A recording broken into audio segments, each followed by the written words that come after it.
Shalom Godly Family. Yuk kita nikmati teh hangat. Teduhkan hati, hadirkan semangat. Edisi 40 hari masa Prapaskah. Dasar firman Tuhan diambil dari 2 Korintus 4 ayat 16 sampai pasal ke-5 ayat ke-10. Saya akan membaca pasal ke-4 ayat ke-16 sampai ke-18. Demikian firman Tuhan. Sebab itu kami tidak tawar hati. Tetapi meskipun manusia lahiriah kami semakin merosot, namun manusia batiniah kami dibaharui dari sehari ke sehari.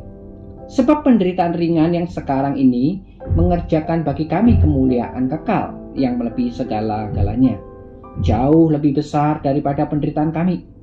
Sebab kami tidak memperhatikan yang kelihatan, karena yang kelihatan adalah sementara, sedangkan yang tak kelihatan adalah kekal. Demikian jauh firman Tuhan.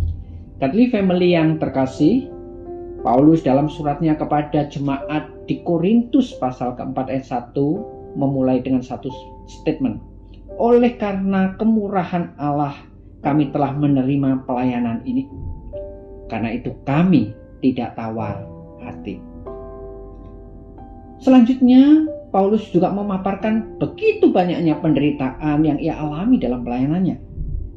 Nah, bagaimana mungkin ia bisa berkata bahwa ia tidak tawar hati dalam pelayanannya ketika mengalami penderitaan yang demikian? Apa yang menjadi rahasianya? Paulus telah menjelaskan bahwa penderitaan yang dialaminya bertujuan untuk pelayanan yang lebih efektif kepada jemaat Korintus. Itulah yang dikatakan dalam pasal 4 ayat ke-16 sampai ke-18 tadi. Sebab itu ia tidak tawar hati. Meski secara lahiriah dia menderita, karena secara rohani ia diberkati dan diperbaharui. Sebab kesusahan dan penderitaan yang dialaminya hanya sementara. Dan sesungguhnya apa yang dilakukan itu mengerjakan sebuah kemuliaan yang jauh lebih besar. Ini bukan berarti bahwa kita hari ini justru malah mencari-cari kesusahan karena ingin mencapai kemuliaan. Godly Family, setelah mengkontraskan penderitaan yang sementara dengan kemuliaan yang kekal, serta apa yang kelihatan dan sementara dengan apa yang tidak kelihatan dan yang abadi, Paulus membandingkan tempat kediamannya yang sekarang ini dengan tempat kediaman surgawi yang akan datang.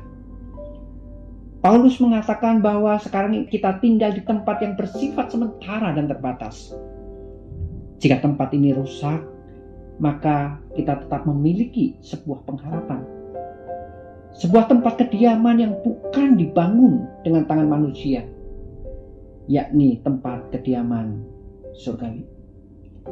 Karena di dunia ini kita mengalami berbagai banyak kesusahan dan pencobaan. Dan Allah memberikan kepada kita Roh Kudus sebagai jaminan. Kehadiran Roh Kudus inilah dalam kehidupan Paulus memberikan sebuah jaminan bahwa Allah bekerja di dalam dirinya. Meski ia sedang dalam kondisi penderitaan. Maka di dalam segala keadaan Paulus selalu berusaha untuk tetap hidup menyenangkan hati Allah. Karena kesadaran bahwa suatu saat setiap orang akan menghadap tahta pengadilan Kristus dan mempertanggungjawabkan segala sesuatu yang diperbuatnya.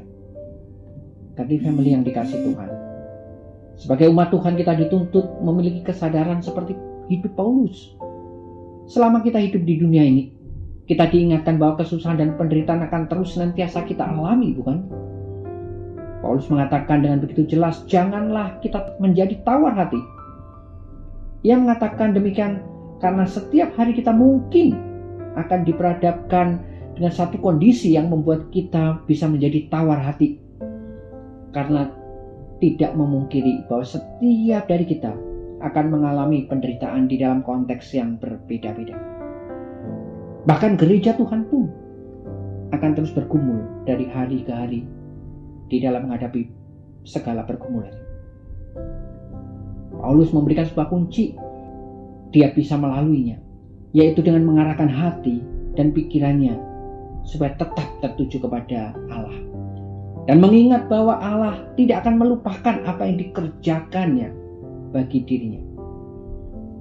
Apa yang menjadi kesadaran Paulus inilah yang juga sedang diteladankan Yesus Kristus bagi kita.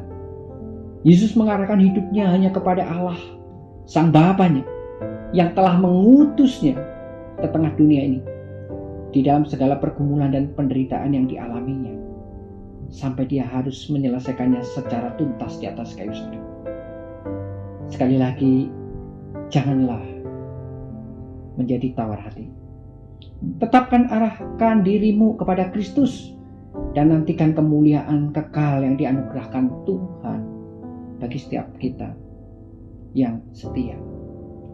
Kiranya Tuhan menolong kita di dalam melewati pergumulan-pergumulan yang sulit dengan mengarahkan hati kepada Kristus Yesus.